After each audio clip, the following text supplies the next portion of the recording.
imposée par nos gouvernants sous la pression des industriels renforce la destruction du vivant et de notre environnement.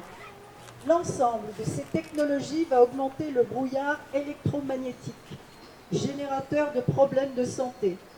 Or, les normes actuelles ne protègent pas par rapport aux risques encourus.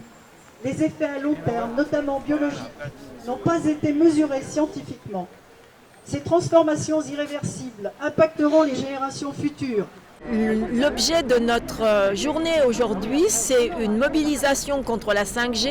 Nous sommes devant le CIRC, le Centre international de recherche sur le cancer, qui dès 2011 a mis en évidence la cancérogénicité des ondes électromagnétiques de la téléphonie mobile. Cependant, elles ne sont absolument pas la prise de conscience, la précaution qu'on devrait prendre sur ces projets-là n'est absolument pas à la hauteur, parce que les intérêts économiques le prime sur la santé publique.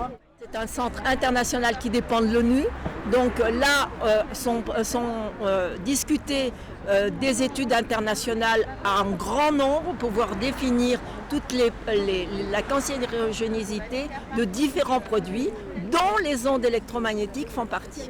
Ça a été reconnu.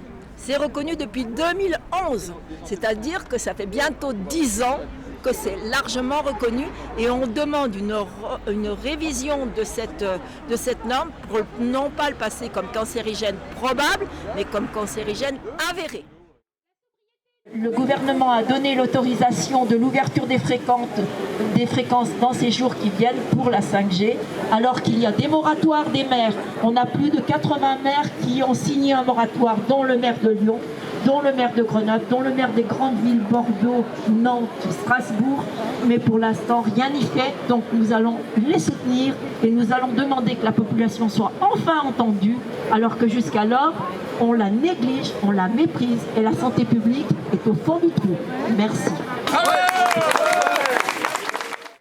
La généralisation des algorithmes et des systèmes robotisés est présentée par les industriels et les États comme une promesse de croissance économique et de simplification administrative qui va, en réalité, supprimer massivement des emplois et rendre l'humain esclave de procédures automatisées.